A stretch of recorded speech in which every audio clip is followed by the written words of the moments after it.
if you are working right now, and you take a look outside the window and it's still sunny out and it's a nice day, close your laptop, go outside, and enjoy a little bit of that time. Because according to this study from the WHO, people who work 55 plus hours a week have a 35% higher risk of stroke, according to the WHO.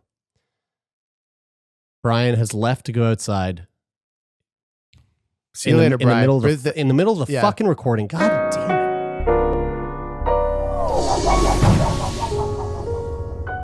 Just a quad sluts. We are a bunch of sluts, aren't we? I love it. I love us sluts. The four of us sluts. Hey, speaking of the start of the podcast. Yeah, it is. It is now. Speaking of feeling slutty and loving it, guys, look, check it out. Hey, I was thinking that's a nice hoodie, and I didn't even realize it was Sick Boy merch when I was looking at it. Don't make that facial expression ever. That's a nice hoodie. I want one. I thought that was mine, Jer. I thought you ordered that for me. Stop dancing like that. If you want to see how slutty I look, head over to YouTube, which you can now watch our Friday episodes on YouTube. We're having lots of fun with this, but also I am showing off some new Sick Boy merch. Just came in hot off the press. Literally, I am sweating. This is so hot off the press. Scalded my skin. If you order your sweater and it burns you, we are not held liable. Fuck off. No, but this is not McDonald's. It is a very vibrant sweater. Bridie the other day made fun of me because it was so bright, but it's more bright. I think the camera makes it more bright. So it is more bright than what. It's definitely that bright. It is definitely this bright. Jared, I'm looking forward when we were at the park the other day. I was probably going to say the exact same thing, Taylor, that you were just about to say. Go ahead. That like you were our beacon at the park when we were like, when it was like, hey, so and so is going to join the park hang. Yeah. What should I look for? Because the Commons has been really busy lately because everyone just realized that there's a huge park in the middle of the city. Yeah. And it was like, just look for the pinkest sweater you could possibly think of. Look for the blinding sweater. So if you want to check out our new merch store, you can do that yourself. You can do that from our website, sickboypodcast.com, or you can go to shop.sickboypodcast.com and check out all the new sexy ass merch. If you want to feel slutty and represent your favorite podcast, you can do it. And just a heads up, we're going to be adding stuff to the store. Our patrons are going to be getting exclusive patron merch that will be available on the store. Exclusive. Because I was leaving the orthodontist today.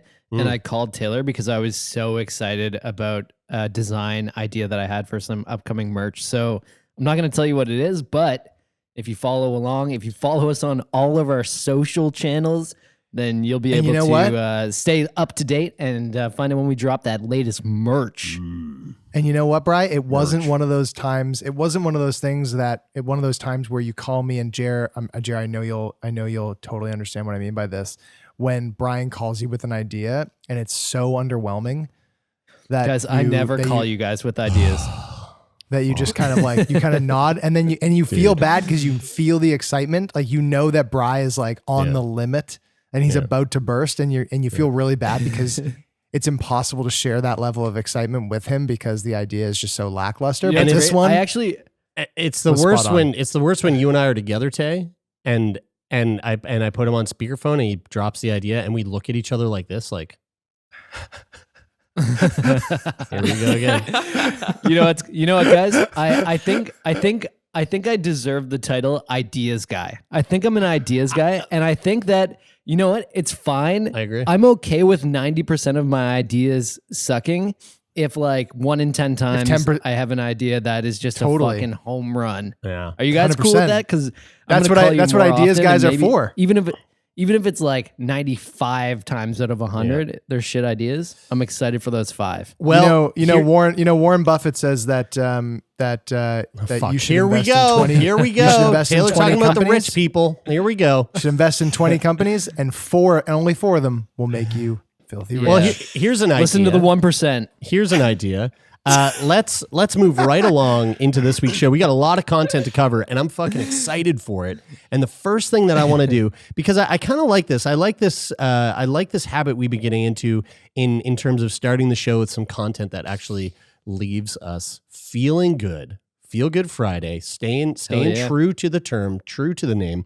I'm gonna prep this with letting you know that this was a tweet that I believe this young woman did not have any idea was going to blow up the way it did. And in terms of prep, there's been videos like released on the internet, especially on TikTok, of that I really enjoy, where it's like young people getting their parents to read something, and typically it ends up being like really funny. So an example would be like, I recently saw one, I think I showed you guys, I showed it on one of our Patreon hangouts. Love that you're on French guy? TikTok, Chair. Love that you're on TikTok. Yeah, thank you. Yeah.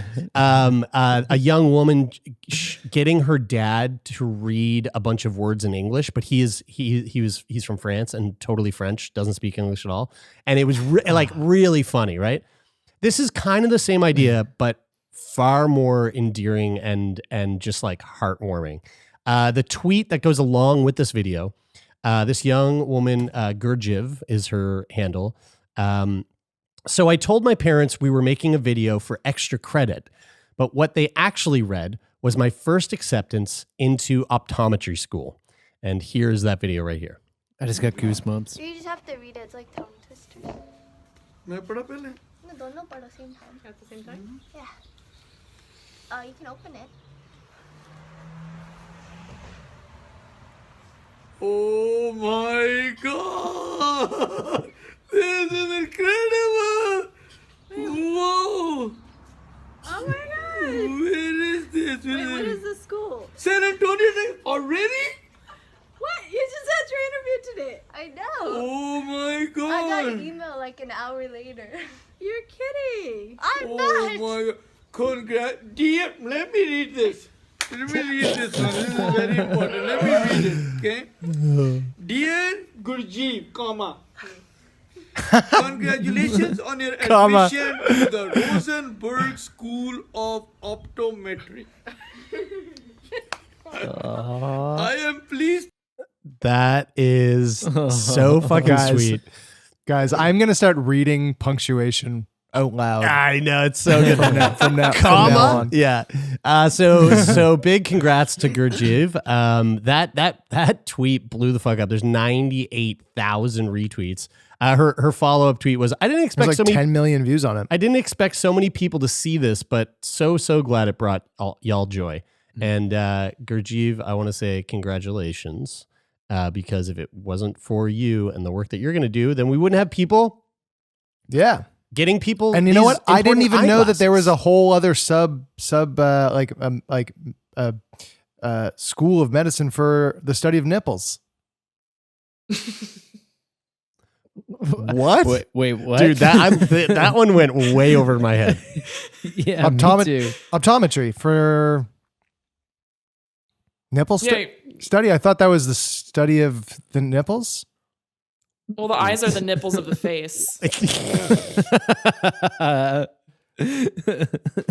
Tay, you're gonna have to explain Thank that God. joke, because that was Joke a explained. that was a womp womp. I think. Welcome to Joke Explained with My Taylor McGillivray. God. Let's get into it.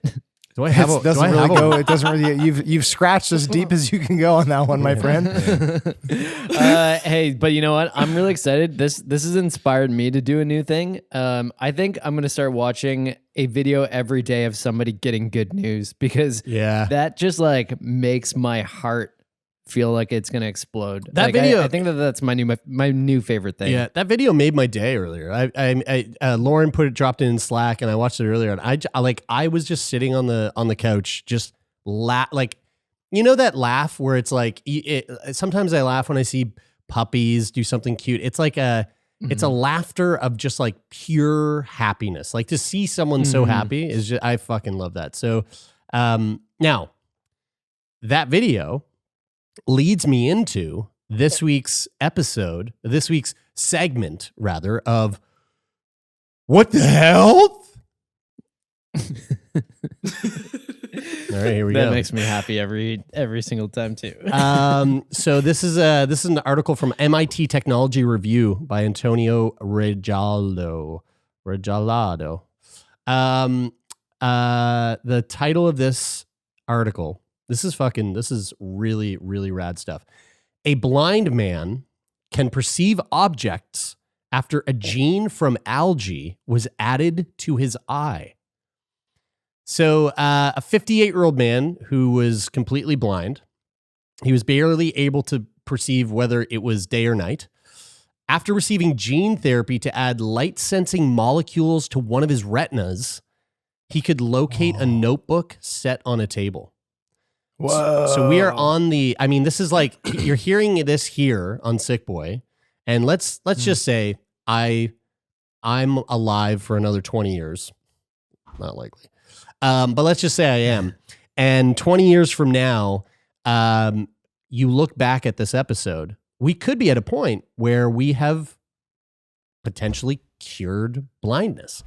Scientists in Europe and the US are reporting today that they describe as the first successful use of optogenetics to improve a person's vision.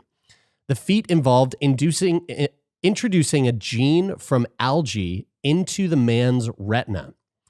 Quote, I think that a new field is being born. Botan Roska, a professor at the University of Basel who led the research, said during a conference call with journalists. In Nature Medicine, the authors describe how their patient lost his vision after being diagnosed at 40 years old with retinitis pigmentosa, a degenerative disease that destroys the photoreceptors in the light-sensing cells within the retina. So, just like our friend, the blind biohacker who had RP. Yeah, that's right. That's right. So this guy, 18 years ago, gets diagnosed with retinitis pigmentosa, loses his vision, and now, for the first time ever, is able to actually like use his eyes to some degree. Now, obviously, it's not fully healed. However, pretty staggering stuff. The doctor. Sometimes when I want to have my mind blown, I think about I imagine a world probably like 1,000, 2,000 years ago when we as a species basically knew nothing. You know, we were starting to aliens were colonizing. Yeah, when aliens were colonizing us. And I think back to, there's a scene, maybe it's in the movie Army of Darkness, when Ash goes back to the medieval times and he has a lighter and he's like, and fire, and he turns on the lighter and everybody's like, whoa, and they're all their minds are blown. But I think back to then and I think of that time, and then I think of a discovery like this where they're like, oh, we've managed to take a gene from algae and put it into somebody's eye, and now they can see when they couldn't. Obviously it's not that simple, but it just makes my mind it's it makes totally my brain totally hurt. totally bonkers. I get that feeling every time Kyla is talking to her 96-year-old grandfather on the phone. I'm like, what does he think of this? Of this, do you mean of this world that he is he was within? born in the he was born in the 20s. Yeah. The 1920s. Yeah. Yeah, right. Yeah. Imagine telling somebody then, you could pick, you could have this thing, you can take photos, you can talk to anybody on the fucking planet, you can do your banking, you can, I'm not going to even go into detail of all the other things you feel. You can start your imagination run wild. You can start an OnlyFans. Yeah. You could go on the dark web. You can make people blind, not blind anymore.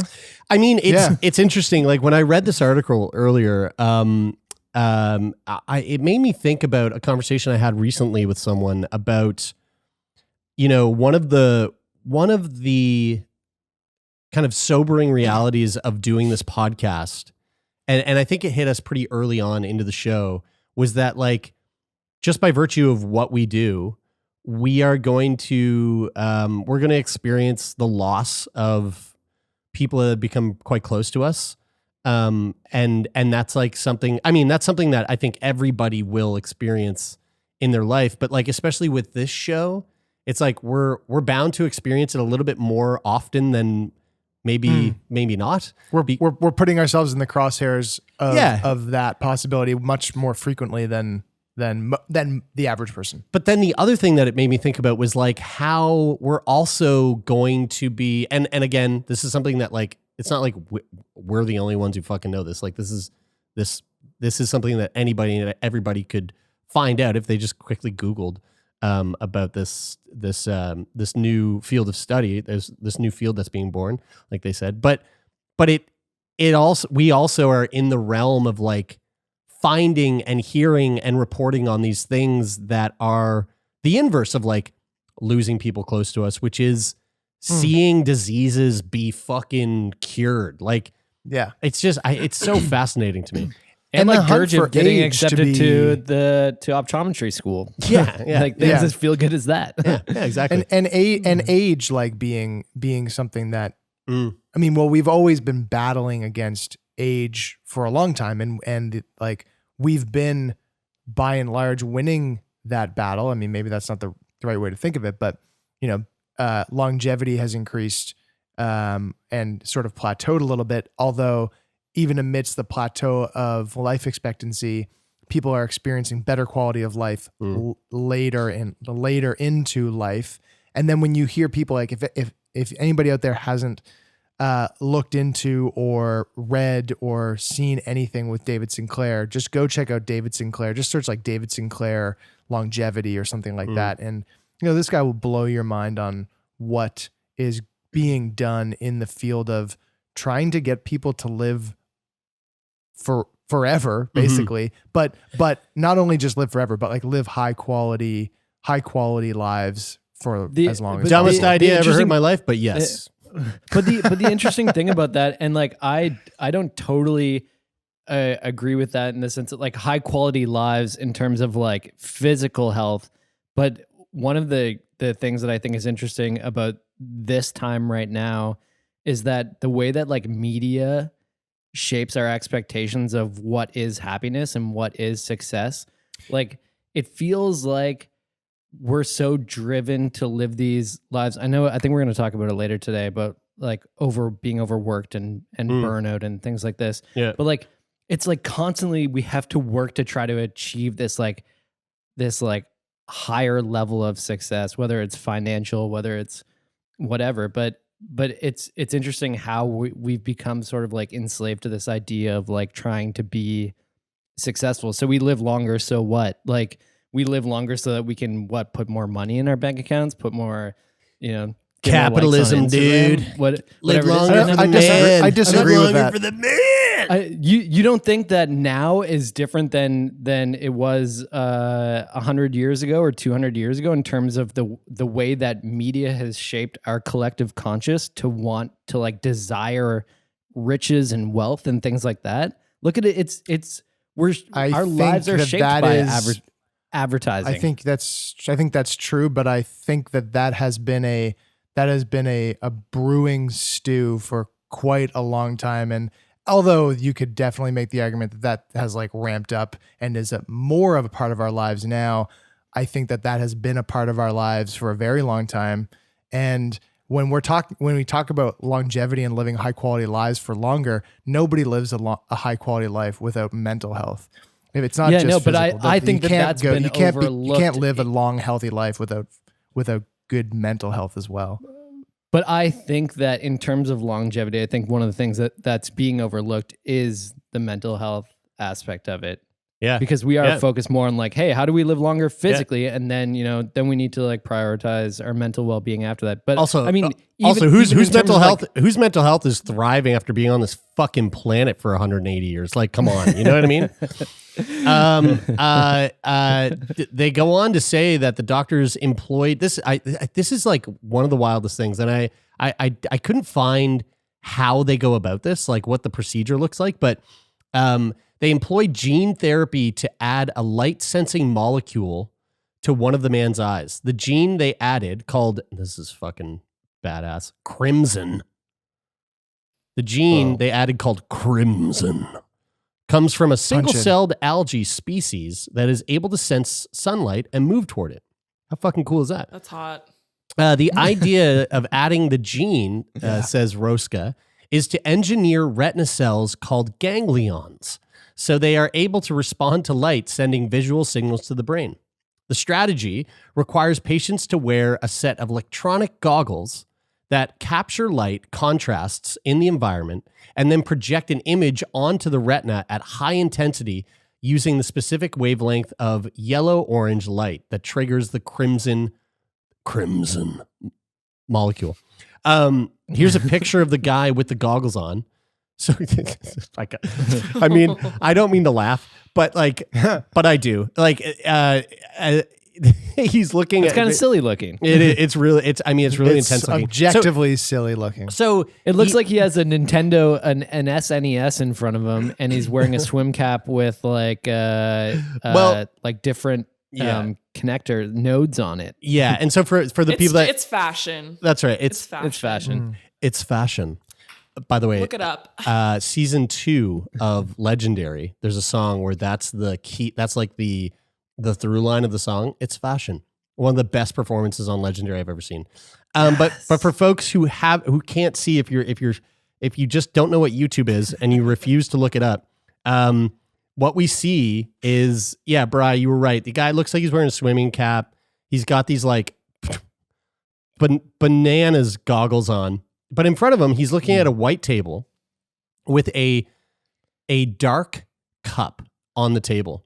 And so that swimming cap he's wearing actually isn't a part of what allows him to see. That's a machine, an EEG cap. The blind patient is treated with a novel form of gene therapy that employs a set of goggles to try to count objects placed in its field of view. So that's the cup. He's wearing an EEG cap so that researchers can measure his brain's response to light. With training, the man was able to perceive whether a notebook had been placed on a table in front of him. So just think about that for a second. Let's say it took him 2 years to lose his sight, right? So 16 years, he hasn't seen a fucking thing. And now, with this algae rammed into his fucking retina and these crazy, like, Ready Player One goggles on, he now can see objects placed in front of him. He could also count dark-colored cups set before him, although not always accurately. Do you think he could see your hoodie, Jared? Dude, he could see that before the procedure. He would look at this hoodie and then be reblinded. So we want to keep him far away from Sick Boy merch. And again, shop.sickboypodcast.com if you want to get a blinding sweater to ruin the eyesight of others. Efforts to adapt the technique as a blindness cure began in 2016. This is really interesting. When a Texas woman became the first person treated with optogenetics by a small company called RetroSense. The results of that study were never publicly reported because her head exploded. What? Are you No, serious? I added that. I'm just joking. No, Whoa, what? Although, And they continued? I would say with the company named like Opto, 18 like, heads using exploded until they optogenetics. had a breakthrough.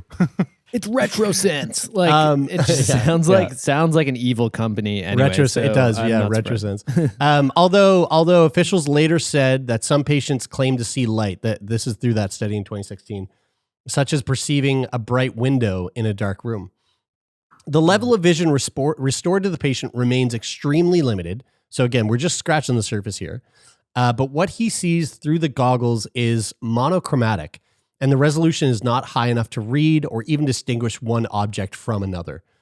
The researchers said the goggles would likely be refined and that with more training, the man might be able to see more than he does now. They've been quoted saying, "The level of vision we are going to reach is impossible to predict." So kind of fucking interesting. And again, it's like one of those things that makes me excited to live longer. It goes back which to I didn't CRISPR always and, feel like, that way. It goes back to CRISPR and makes you and I mean CRISPR has obviously like captured the minds, the hearts and minds of like futurists and like sci-fi people all around the world. Yeah. Like it is the thing that I feel like everyone points to when they're like, the think about any problem that we face as like physical humans right now, and CRISPR could have the answer to it. Yeah. In the not it's too just- distant future either. Yeah. I think it's so cool that it's a solution that was found in the ocean. Because the way that y'all are obsessed with outer space, ignore this fly in my apartment. But the way y'all are obsessed with, I'm trying like the to debate. unsuccessfully. I opened vinegar over there to try and lure it away. Anyway, but the way that y'all are obsessed with space, I'm really fascinated by the ocean, which is kind of like the space of Earth, because it's this very unexplored frontier relatively. So I wonder what other medical breakthroughs might come from space. Like, think about octopi. They're like, if octopi can crazy. come on Earth, we're fucked. We're done. Humanity is done, and they're going to take over the Earth. Yeah. It is crazy how little we know about like the deep ocean and it is really interesting to think about. And it's crazy because like it is on this planet. Like we've gone to the fucking moon. Yeah, we haven't really. It's explored far the depths of less the ocean. explored. Yeah. I don't want to get into it, but there's a lot of speculation right now about these UAPs, formerly known as UFOs. Whoa. What's the acronym change? UAP, unidentified aerial phenomenon. Which Is that just the new WAP? Why? Which- Why did we need that? just want to say, I know why. I just want to say, President Obama came out this week and acknowledged that yes, UAPs, UFOs exist. There is stuff in our airspace. We do not know what it is. We cannot account for it. Whatever. That's for another podcast for another day. But I like that they call it unidentified aerial phenomena, though, because phenomena isn't necessarily an object. Object seems more like it could be alien life. Phenomena just seems like it's something strange that's happening that we just don't know. Well, have you seen the John Travolta movie? Look. We're not gonna fucking get into this, but the speculation is that these things that we're seeing flying around the air, because a lot of them are now interacting with the ocean and with no impediment whatsoever in ways that don't make any fucking sense physics wise. I fucking love guys. Let me just say this, Brian, and shut the fuck up. Don't say anything back. Just let me say it. We'll get through it, and then we'll go on to the next thing. Okay? There's speculation that perhaps these UAPs, UFOs, actually haven't come from space. They've been here all along. And they're just coming from the ocean, and they're not manned. They're not being flown by little aliens, although they likely are, but they're not. Maybe not. Maybe they're just drones that are not being, drones like aerial drones that are being flown from another place, and they're just here to observe. We're all with you on this. Thank you. Jerry, you're giving off strong anti-vax energy right now. 'Cause I feel like that's the same type of people that you'd be hanging out with that would believe because that those shit. two things have to be married together, and there is no separation. I hate between you, them. Brian. Correlation I doesn't fucking mean hate you. causation, but I feel like there's a correlation All there. right, smart guy. Yeah, let's see what happens when they fucking come down and want to take us all, and you get to stay here. Wouldn't they be coming up? Well, they could be. They could be. Or they come up to take us down. I don't, you know what? I'm fucking in regardless. So moving on then. Last week, if you listened to our podcast last week, Bri, you brought up a good point. We were talking about like the things that we can do to get the things that we do right now in this hard time, which is for a lot of us lockdown, in order to like take care of our mental health and to take care of ourselves. And, what are the things that we're missing that we wish we had? And that led into this discussion about being overworked. And there's this really, there's something interesting there to be said about with this a couple days ago, the three of us, we hosted an event for CBC, an internal event for CBC, which was all about accessibility. And one of the things that came out of that was like, how with the pandemic, we've seen the world all of a sudden become far more accessible because the entire planet, the entire population needed it. And so the infrastructure existed to make work more accessible for people who need it. It's always been there, but it didn't really come to the forefront until we needed it because of the pandemic. that's a whole Like other working from home, for example. exactly. Like Working as from simple home. as something like working from home. Yeah. Yeah. And so that I mean, that in and of itself is a completely different discussion. But that's one of the positives that has come from this pandemic, one of the silver linings. But with that comes this this thought about how it also potentially leads to overworking ourselves, right? That this inability to separate work from home because we are working from home. And so the discussion about like overworking ourselves, can overworking kill you sort of came up a bit. And Tay, you found this really interesting study that came out of the Who? The Who. Yes, the wonderful band The Who did this study, and basically what it is. I'll go through the piece here that you left in Slack, Tay, because I found it really interesting. In a study meant to scare you a little, the World Health Organization. Oh fuck, never mind. It wasn't the band The Who. It was actually the World Health Organization. Shit. And That makes more sense. It makes much more sense. And an International Labor Organization found that working long hours can lead to startling health risks. And get this. This is fucking staggering. And caused over 745,000 deaths in 2016 alone. Now, whoa. How did they track that? That was so. It was a really big. It was a really big study. The NPR covered this study, and we can toss a link to the study in the show notes. Lauren, can you just take a note of that so I can remember to put that in the show notes? Yes, Daddy. Thank you. The wildest part of the study, the 2016 part, right? It doesn't account for the challenges posed by the global pandemic over the last year. Frontline workers are being exposed to the virus, teleworking, blurring work and life balance, which is what we were just discussing there a second ago, and employees picking up tasks from laid off or what the fuck is this word? Furloughed? What is that? Furloughed. What is that word? Like put on hold, kind of? Yeah. It's a load full of that's a fur. good way to describe it. Thank you. Coworkers who are full of loads. That's the alternate way Funny to say because it.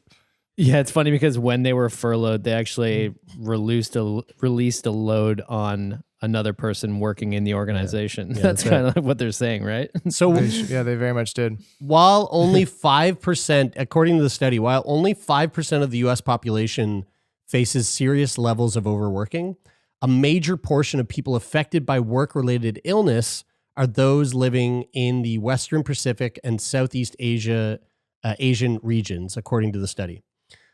Some Chinese tech employees are still pushing back against the industry's 996 culture of working 9 to 9, 6 days a week, 9 a.m. to 9 p.m., 6 days a week. Whoa. That is... Well, you That is see it like crazy. you see it in I've traveled a lot in Southeast Asia, and like the work culture there is, is crazy. Like people like a lot of people who have like bedrooms and like little apartments adjacent to their businesses. Yeah. Because that is they are, I mean, which I mean, I'm kind of having this thought right now that, I've traveled and seen a lot of that where it seems like the population is always working. Like every aspect of their lives revolves around, and a lot of times financially has to revolve around their work in order to provide for the families that they have. But then now in the year of COVID, or the year plus of COVID now that we've been working from home, those lines are very much starting to blur in the Western hemisphere as well, in a very different but similar way. Yep. That it is extremely hard to divide work from your home, and because your work is at your home, there is, whether it's I think largely unconscious, but it's like you're always available because like that's your home. Like you're doing it from your computer, you're doing it from your phone. Yeah. So you should be always available to do this thing that I need you to do or that needs to get done because you're always at your office. Because your home is that. Yeah.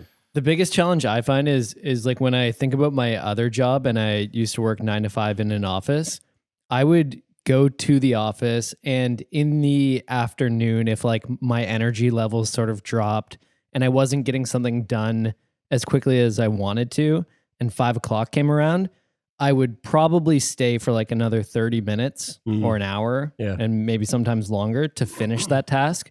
But then I would go home and forget about it. Now, if my energy drops in the afternoon and I let something go for an hour, then I keep thinking, well, I got to get that done. Well, fuck, there's just this like one more thing I need to do. And I end up working later and later and later. But even when I stop actually working, I can't stop thinking about working. Like, I feel like it's so much harder to let go of it because it's like I'm always in the office. Yeah. Yeah, exactly. Well, it's a feeling that we adopt where a feeling of guilt comes over us when we want to do something for ourselves because we are always in a position where we need to do something for somebody else, whether it's work related or not. You know, if it could be family related or friend related, like we center our lives around, or our lives become centered around doing things for others, whether it's, you know, something that we do out of love, that's something for a family member or a relationship or a friend or whatever, or it's something for work that we feel, you know, we need to because it's expected of us for our job and we want to keep our job or we want to get promoted or whatever that is. And that feeling of guilt is really hard to escape. And like you said, Brian, it makes the time that you've set aside to rest and do good for you so that you can go back to work and go back to your family and go back to your friends, a better version of you. It ends up meaning that you, at least mentally, never get that time. And then you go back into all these things that demand your attention and you can't get away from, because no one's ever getting away from work and family and friends. Mm-hmm. But you end up going back into that environment more shitty because you never get the rest. I think with that said, then this is my plea to you listening right now. So if you are listening to this at work, and if that means at home or an office or wherever you are, and you look outside your window right now while you're listening to this podcast, whether it be on YouTube or Apple Podcasts or Spotify, and you look outside and you just finished buying a piece of merch at shop.sickboypodcast.com. Yeah. And so keep going, Jer. If you are working right now, and you take a look outside the window and it's still sunny out, the sun's still out and it's a nice day, close your laptop, go outside and enjoy a little bit of that time. Because according to this study from the WHO, people who work 55 plus hours a week have a 35% higher risk of stroke and a 17% higher risk of dying from heart disease, according to the WHO. Brian has left to go outside.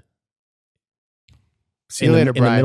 In the middle of the fucking recording. God damn it. Yeah. No, Brian, we expect you to be here when we need you to be here. Okay. I wasn't talking to you, Brian. I was talking to the Brian who's working from home who needs to get outside now. Not you. You got to fucking stay inside now. I can't tell you how close I was to really just leaving.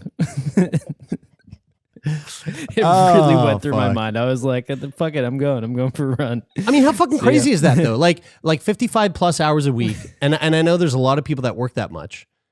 35% higher risk of stroke and 17% higher risk from dying from heart disease.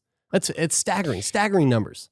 Man, it's all habits. Like you gotta, like you said, Brian, it's that even when you stop work, it's the mentality. So when you do stop work, the first piece you have to work on is the mental part of it, to actually get away from it mentally.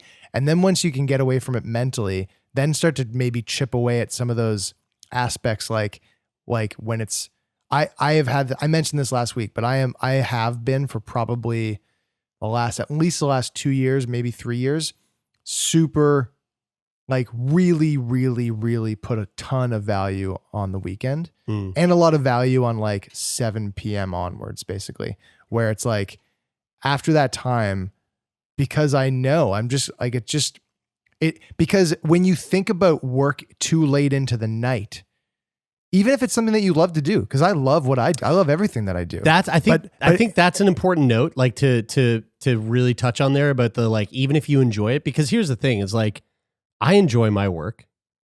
I think all of us enjoy our work. Lauren, I can't speak for you on your other job. I've heard you just shit talk the government so much. And God forbid they're listening right now, because you'll probably get fired. But I love. Go ahead. Make my day.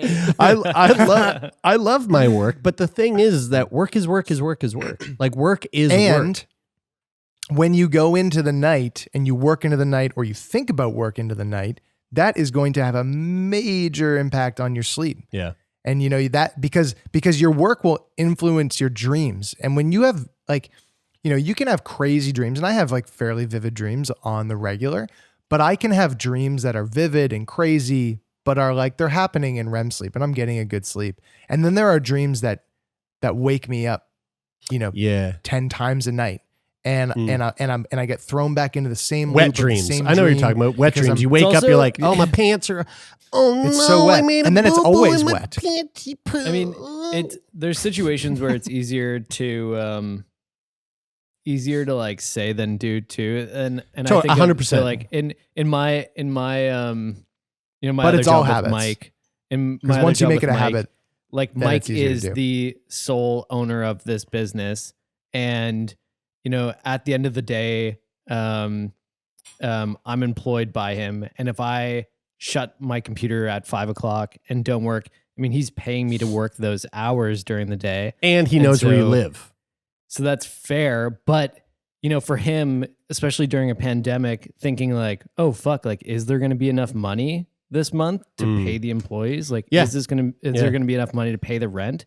Like, can I afford to not work right now? And I know that the answer is like, rest is equally as important, because you know, if you don't rest, then you're not going to be performing your best the next day. Yeah. But it's like also a lot easier to say that than actually put that into practice. 100%. And I mean, this has come up on the podcast in terms of like the discussion here in Canada, at least surrounding paid sick leave, and, you know, people choosing not to fucking seek care when they need it at the hospital, going, no, you know what? I'm actually going to go home because I can't fucking afford to not work. But I think And the working proof is from that home the- is privilege too. But yeah, 100%. But still, I still stand by my point. Just close your laptop, go outside, Yeah. enjoy the Yeah. sun, because And- God forbid, work isn't worth getting a fucking stroke, you know? also, and honestly, it's your the life. proof is in the proof is in the pudding. Like when you I do love pudding. anything, like when people set goals, and this is the problem with goals is that every almost like I would probably say 99.8% of goals that are set are so outrageously lofty that they're just like you're just going, yo, I want to be. You're setting a goal to be sad, really. Like that's really the underlying nature of your goal when it's too lofty, because you're not Dude, going to hit it. So you set a goal, like, you know, with yoga practice. This is something that that came up in a training that I was doing years ago, where somebody said, what do I do if I only have this much time to do yoga? And it was like, well, then if you've got 10 minutes, do 10 minutes. Once you see the benefit of what 10 minutes will give you, you'll be more incentivized to make it 15. And then and because you've seen the result, you'll find that time, because we find time for the things that we know are beneficial for us. We find that time, and we all have a pie, and it's taken up, you know, I love pie. A bunch of things take it up, but you reorganize what takes up what chunk of that pie And- all the time because of how you feel. So if you see the result in 10, you'll do 15. If you see the result in 15, you might make it 20. You'll carve out that time and find it, but you have to start small and see the result. Because like, Bri, when you said that, like, it is far easier said than done.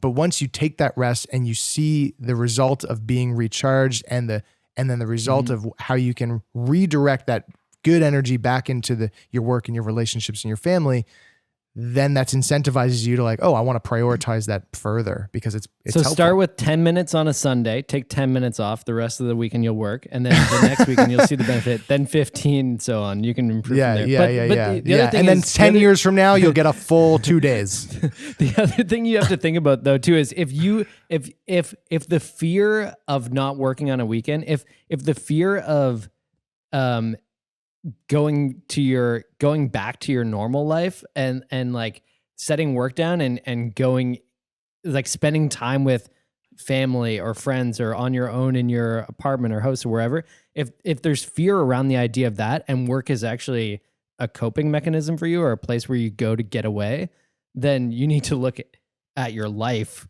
in general and say, what are these things that I'm running away from and get your life. You need to get it. You need to get it. Yeah, get your life. So hopefully someone out there, and I know someone heard that. And guys, this became an inspirational podcast. Yeah, how about that? Right? You want to know something else? Welcome to our TED Talk. You want to know something else that's inspirational, and kind of hype, like a TED Talk. So I like that we're going to touch on this right now because this episode there's been a big heavy theme around sort of the innovation that we're seeing in healthcare these days. You know what? Let me start this with a recent video about Neurolink that came out it was a couple weeks ago. Fucking crazy video. If you haven't seen it and you want to see it, check out the YouTube check out the podcast on YouTube right now, or you can Google it later. Their Neurolink is, bring up their website here. What do they say? Neurolink is a team of exceptionally talented people.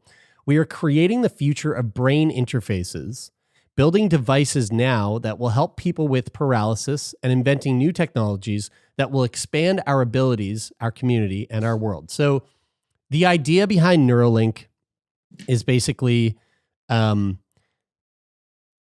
like inserting a chip in the brain and a chip a little bit different from the chip that gets inserted into your arm when you get the vaccine. It's a little different. Yeah. But it's not Bill. This is not a Bill Gates thing. This is it's an Elon Musk thing. That's right. Yeah. Different microchip. Very different chip design. Different billionaire evil man. So Neuralink basically, I think their idea is like, okay, how can we get to a point where someone with paralysis potentially might have the ability to move again or use their bodies again in a way that they thought they could never ever do. And so I don't know, man, this seems like a good idea, but I'm just worried about my data. What are they going to do with that? Yeah. So they've been making quite a bit of progress. Concern. And one of the bummer things about this is that but the reality of it is that because they need to, they're testing this stuff on animals.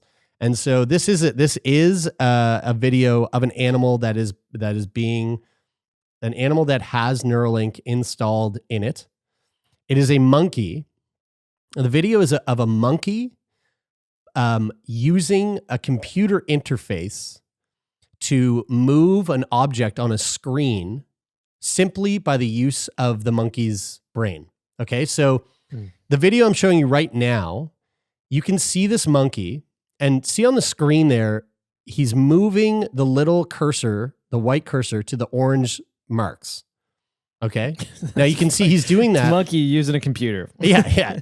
Now he's doing that with his right hand. He's using a joystick to move the cursor, and the little thing that he has his mouth on is feeding him banana smoothie.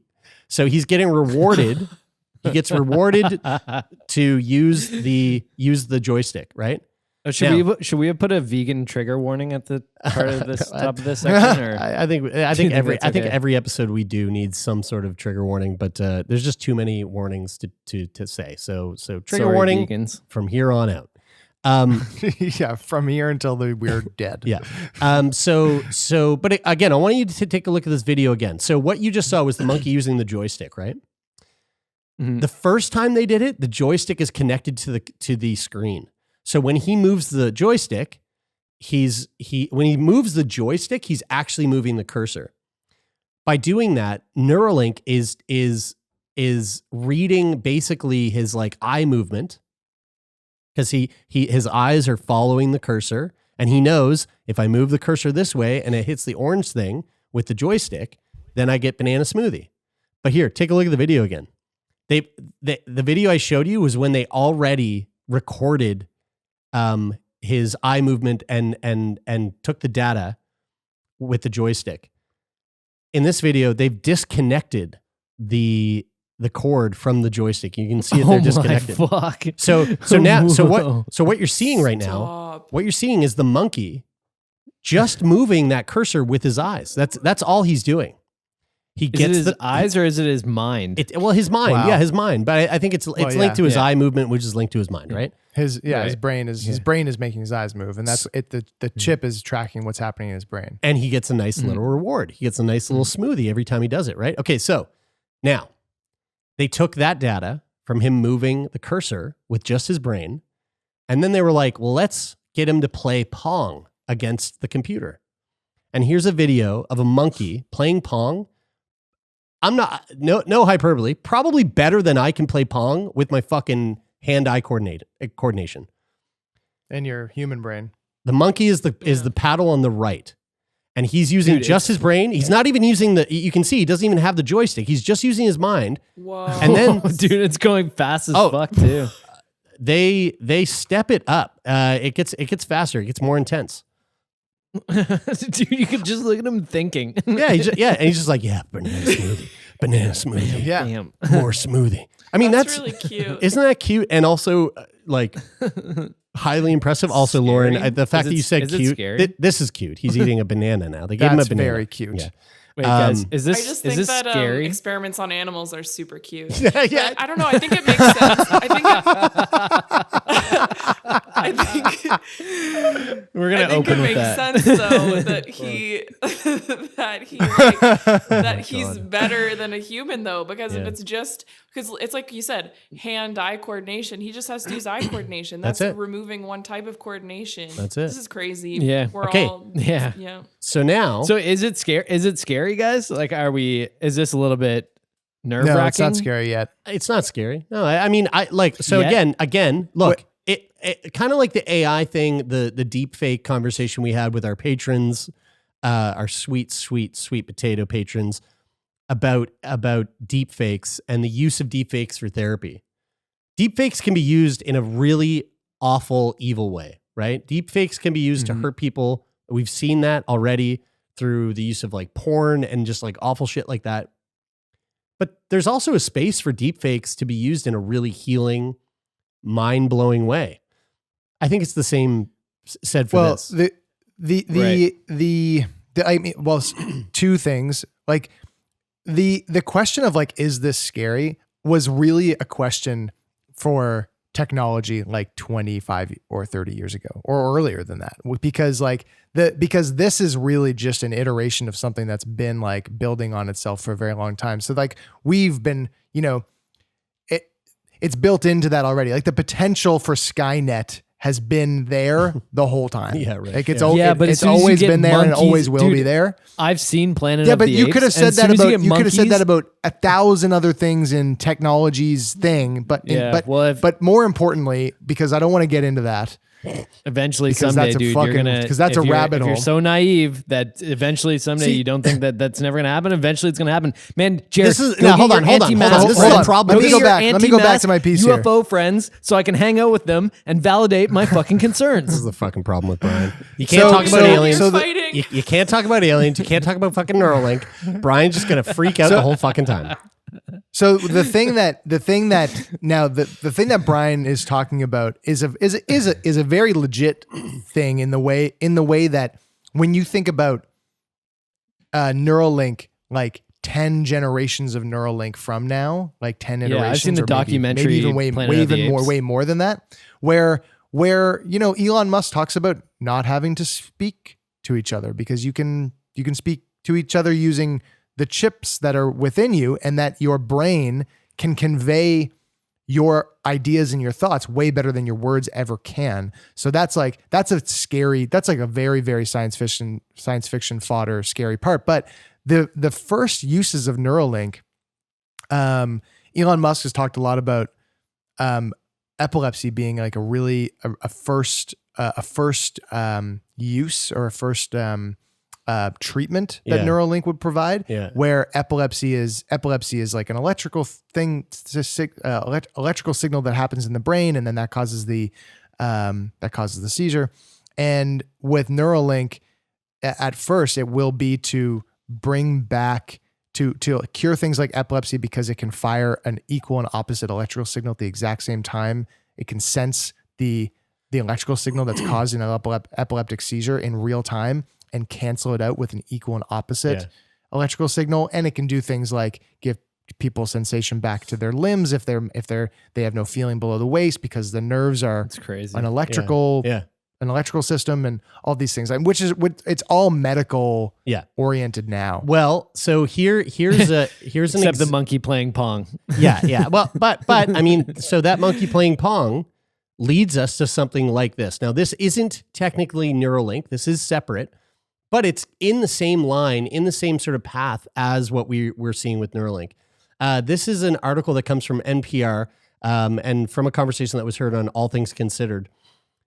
Man who is paralyzed communicates by imagining handwriting. This is so fucking cool. An experimental device that turns thoughts into text has allowed a man who was left paralyzed by an accident to construct sentences swiftly on a computer screen. The man was able to type with 95% accuracy just by imagining he was handwriting letters on a sheet of paper. This is according to the Journal of Nature. Quote, what we found surprisingly is that he can type about 90 characters per minute, says Krishna Shenoy of Stanford University and the Howard Hughes Medical Institute. Now, just for context, I looked this up. So she was saying 90 characters per minute. So I did a little test, a typing test, to see how many words per minute I could type. The average person types between 30 and 40 words per minute. That translates to about 190 to 200 characters per minute. Now that the average person, 40 words per minute.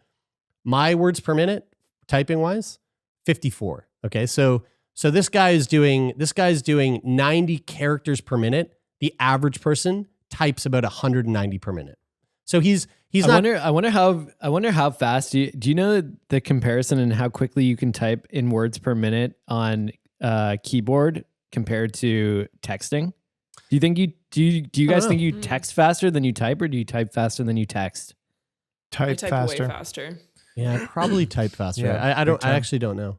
I wonder if there's a big difference between like a 15-year-old now and like us with phones versus like a keyboard. Yeah, maybe. Oh, definitely. I tell you, I told you about this the other day. You made a joke about how this guy is typing 90 characters per minute. He's typing at about the same rate as your father, who types with two index fingers looking at a keyboard with glasses, which made me laugh. The device would be most useful to someone who could neither move nor speak, says Jamie Henderson, a neurosurgeon at Stanford and co-director with Shenoy of the Stanford Neuroprosthetics Translational Laboratory. That's a lot. Quote, we can also envision it being used by someone who might have had a spinal cord injury who wants to use email, or say a computer programmer who wants to go back to work. The idea of decoding the brain activity involved in handwriting is just brilliant, says John Guy, who directs the National Institutes of Health's Brain Initiative, which helped fund the research. Quote, but it was only one subject in a laboratory setting, Nye says. At the moment, it's a great demonstration of proof of principle. The man who agreed to test the device is unable to move his arms and legs as the result of a freak accident. This is so fucking sad. He was taking out the garbage, slipped, and fell and became a quadriplegic. That's how he ended up in that state. I mean, it's always tragic, but like that's even worse. I mean, yeah, that's just. Do you think sad.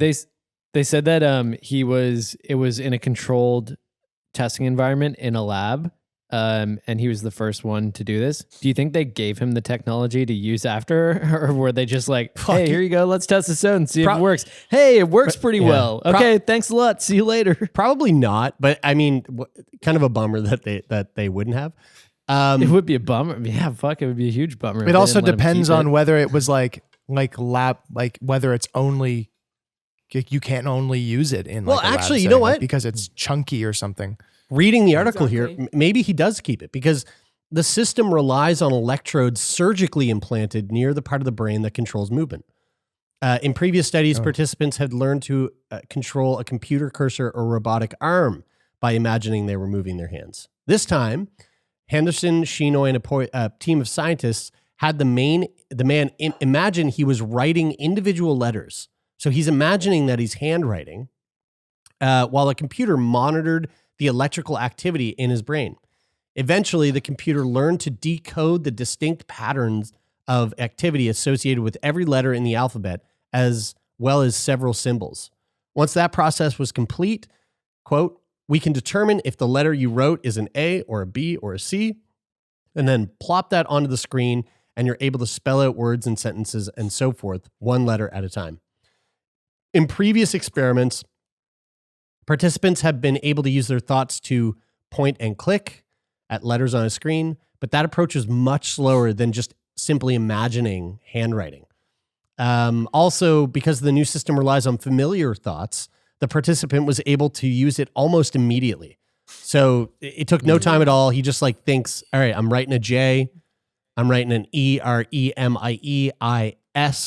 EREMIEISTHEBEST, which spells out Jeremy is the best. Jeremy is the best. Though? Jeremy is the How best. do they- And that's all he wrote. Jeremy is the best. How do they distinguish between an uppercase A and a lowercase A, or like an uppercase O and a lowercase O? Like Does it they look matter at pretty this point? similar in handwriting, Does it right? matter at this point? I mean, fuck. Yeah, it You know does, what? but it has to be As soon as grammatically those, correct. as soon Like, as soon as you can produce more characters thinking than you can typing, that will be a mass-produced product, and it will be available to everybody. Mhm. Because why would you ever continue to use your fingers when you could use your mind well, at a again, faster rate? Again, it goes to that speech point to of like text. the when we see things introduced into the world that are for accessibility reasons, for accessibility period, for people who need it because they can't otherwise communicate or move or get around the world or whatever the fuck it is, it's just better for everyone. Like in that discussion we had the other day with the CBC, one of the examples that came up was like texting. Texting was introduced as a form of accessibility. Who the fuck doesn't text now? I mean, who chooses to call over text? No one. Like we just Nobody. text. Brian, put your hand down. I like put your stop- hand, put your stop hand down. calling. You message me 90% more than you call me. But I message you if I need you to do a task. I call you if I want to hang out with you. Yeah. Oh, for just sure. wait till Brian can just like Sure. send you That's his fair. great ideas with his mind. Yeah. And Yeah. we've Fuck. gone That'll full be the circle, day. guys. We've made it full circle here. I mean, yeah. I'm glad we touched on that on that because it is just like we are living in really exciting times, and there's only more exciting times around the corner. And again, in the ethos of Feel Good Friday, this is the shit that makes me feel good. This is the shit that gets me excited to live, to see the future, excited to live to see a time where Brian can just telepathically send me his fucking thoughts, or see a time where we see monkeys winning pong tournaments, or see a time where we finally have the answers to what these UAPs are up in the sky, So And that time we'll be pimp chimping, guys. also, I gotta say, the UFO, the UFO here on the screen, right up by Tay there, that is that has nothing to do with the podcast, other than the fact that I'll suck an alien's dick. I would be the first in line to suck alien dick. Do you think Like the alien monkey with the phallus banana smoothie? is similar to like Earth? I mean, there's so many different dicks on Earth. Like there's so many Maybe creatures and aliens there's don't so have many dicks. dick variations. I don't think they do. I actually don't think they do. And if they did, You don't think they have dicks? they're probably really small and cute. Wait, so They- do you if think they- that they're if they're above so- biology? If they're so technologically advanced, maybe they're at the point where they've evolved They don't need to dicks. have these microchips built into their brain. And not only can they just think their thoughts They just- at one another, they can also inseminate one another via thoughts. Ideas. So I feel like They- I am always trying to inseminate people with ideas. I feel like that's the only thing I do. And all I feel like all, you don't and ask me for consent enough. well, with I was going to say it's idea always inseminations. No, he always does it with consent. There's always consent. I'm putting on my idea condom. Oh fuck, folks! We love sitting down and shooting the shit with you every single Friday, and that's what Feel Good Fridays are all about. Again, I've said it 1,000 times before, but you can check out the podcast Friday episodes now on YouTube. Head over there. Subscribe and click the bell icon so you know when the episodes are coming up, and let us know what gets you excited about the future. Tell us in the comments. We'd love to hear from you. And hey, you don't have to watch it. If you're one of those people, you can also just simply listen. Also just as easily at Apple Podcasts, Spotify, or over at the CBC Listen app. And if you have something fun that you want to send us, an idea, if you want to inseminate us with an idea, we've gotten some pretty interesting ideas. You have all of our consent. Recently. You have all of our consent. Recently, we got some really, really interesting ideological ideas. Keep them coming. Letters at sickboypodcast.com. Love to hear from you. The crazier, the and better. we might read them. We might read them on the show. Yeah, just like We fucking might ramp we it up. might, or ramp it up, or ramp some- it up. or sometimes those if there ideas are not okay to read on the podcast, and If so there we will are keep legal those to ramifications, ourselves. we might not read them. But if there are not legal repercussions or potential repercussions, we consult with our lawyers. Obviously, we If might you read it on refer the to show. your letter as a manifesto, then we might not Yeah. read it. Yeah. You know what? And this actually is- manifestos are. I gotta They're say, iffy. I gotta say this. I have to say this because we talked about this one email. Twice That now. we talked about this one letter that came in, a listener letter that was just a little bit off the wall. And if you want to know what that letter was, go to Join our patreon.com/sickboy. And on our next, Because we're only on our- going to tell you on there. our next hangout, on our next host hangout, which the four of us sit down and chill and hang out with our lovely sweet potato patrons for an hour and a half, play games, shoot the shit. Join us on Patreon, $5 tier or more, and we will read to you the letter that can never be manifesto. read on the show. And we The can have manifesto. a discussion about the points that have been brought up in Yeah, 100%. So that is letters at sickboypodcast.com. If you want to be a guest on the show, you can do that by going to sickboypodcast.com/contact. And we had somebody that went a little bit outside the box, didn't send it to letters at sickboypodcast.com like we asked you to. Send it to the DMs, which is okay. Lo, what was the this little DM that we got? This happy little DM says, since the start of the pandemic, I have been doing pizza delivery and landscaping. I do my jobs, a set of goggles that hold my headphones and mask. Sick Boy, of course, is a very important ingredient to this attire. Thank you for such a great podcast. You've given me the words to explain to others the frustrations of our medical system, the experiences of your guests, and the different perspectives we have as Canadians toward health. I love your voices. Meow. Till next episode. Monkey hiding eyes emoji. Oh, that's a great emoji. I mean, not love as that, quite you as guys. manifesto-esque as I would have liked it to be, but you know. It's Well, pretty good. You know what? When I read it, I didn't immediately send you guys a message going, holy shit, I just read the most fucked up email. oh my god, guys, we got to stop talking about it. Guys, gotta monkey stop. covering We gotta eyes, monkey covering eyes. Monkeys covering ears. Guys, let's monkeys wrap covering this mouth. up. Thank you so much Oh to my everybody who God. makes this show happen. Sick Boy Podcast is produced by Jeremy Saunders, Taylor McGilvery, Lauren Sankey, and myself. Our manager is Jeff Lonis. Donovan the Meerkat Morgan does the sound design, and our theme music is done by Rich O'Coin, Take Part, and occasionally some special guests. We love all of them, and we love you, listeners. Thank you. That is it for this week. I'm Brian. I'm Taylor. I'm Lauren. And I'm Jeremy, and this is Sick Boy. What is wrong with you? What is wrong with you? That's outrageous. What? Stay the Blazers home.